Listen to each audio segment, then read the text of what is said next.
nakum tawakkaltum 'alallahi haqqa tawakkulih la razaqakum kama yarzuqut tayr. Seandainya kalian semua bertawakal kepada Allah. Tawakal ya Bu, berserah diri. Haqqa tawakkulih, dengan tawakal yang sebenar-benarnya.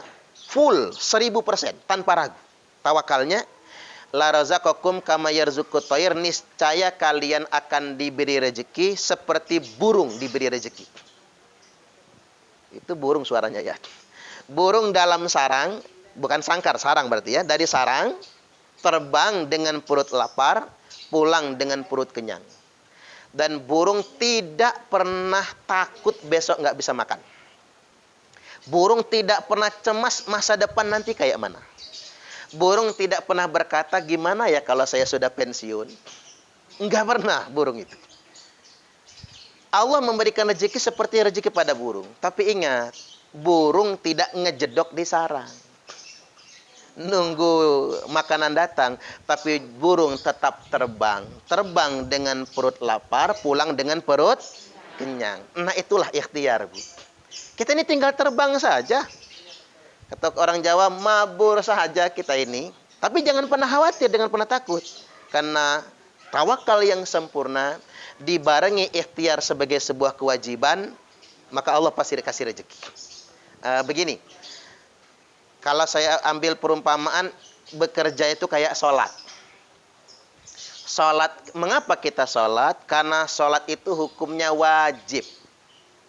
Betul ya Bu ya? Tapi kalau enggak, apakah orang sholat pasti kaya? Belum tentu. Ini jangan salah bahasa.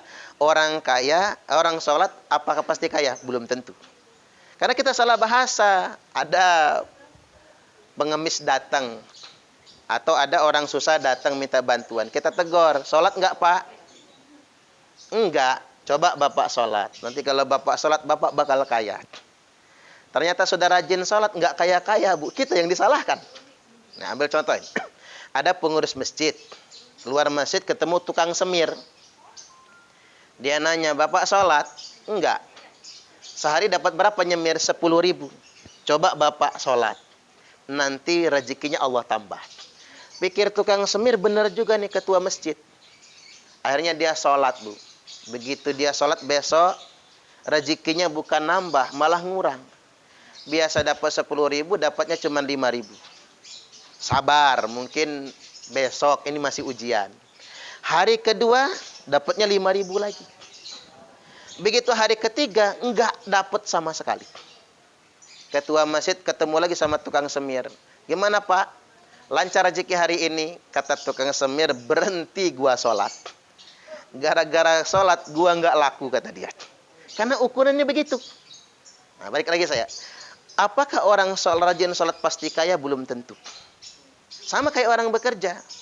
Mengapa kita bekerja? Bekerja itu kewajiban.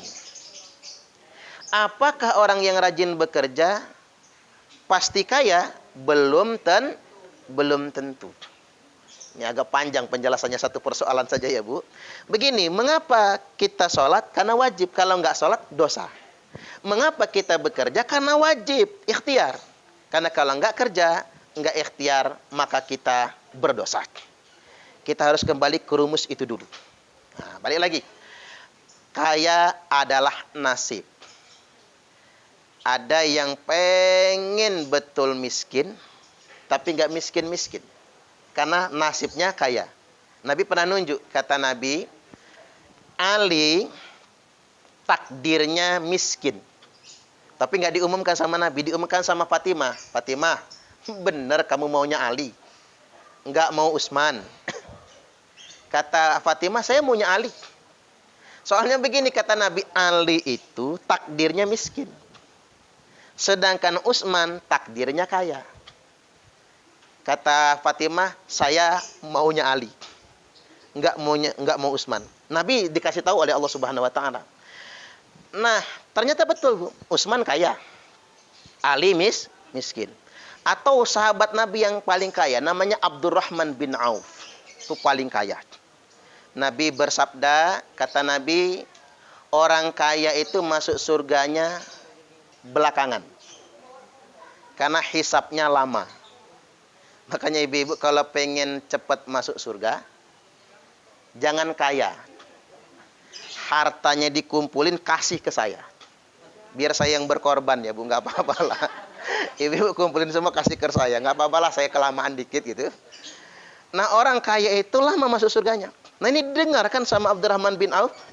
Kata Abdurrahman bin Auf, pulang ke rumah sama istrinya, Dek, gimana seandainya kalau kita miskin saja? Karena kalau kita kaya, kata Nabi, masuk surganya lama. Kata istrinya, gimana caranya kita miskin? Sudah banyak sedekah, Bu, bukannya tambah miskin malah tambah kaya. Akhirnya ketemu cara.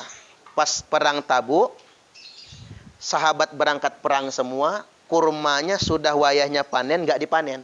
Rusak semua. Busuk semua. Jadi hancur, campur dengan hujan, makin hancur. Kata Abdurrahman bin Auf, Dek, ketemu caranya kita miskin. Dia umumkan, semua yang kurmanya busuk, saya borong dengan harga yang paling mahal. Jadi borong, numpuk, ya sampah Bu. Namanya sudah busuk semua. Bangkrut Abdurrahman bin Auf. Kata pegawainya, pekerjanya, Tuan kita bangkrut. Kata Utsman, ini gaji, kata Abdurrahman bin Auf, ini gajimu yang terakhir, ini pesangonmu. Mulai hari ini berhenti bekerja dengan saya, karena saya nggak sanggup menggaji lagi. Harta saya sudah habis, karena sudah jatuh miskin, gara-gara ngeborong tadi. 3 hari kemudian Bu, datang utusan Raja Yaman. Terjadi penyakit menular di Yaman, mungkin corona lah ya mungkin ya, corona zaman dulu. Ada penyakit menular, kata tabib di Yaman, obatnya cuma 1. Kurma yang sudah membusuk.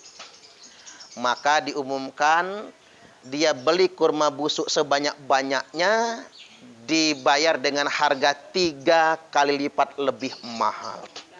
Nangis Abdurrahman bin Auf. Kok nggak bisa jadi orang miskin? Nah ada Bu, orang-orang kayak gitu tuh ada yang pengen betul miskin, dia nggak miskin-miskin. Makanya buat ibu-ibu hajah ini, Allah kasih kelebihan rezeki, emang udah takdirnya. Tinggal disyukuri kan begitu. Nggak usah nangis malam, ya Allah miskinkanlah saya. Nggak usah ya Bu. Nggak usah. Ibu-ibu serahkan semua juganya, nanti tetap segitulah.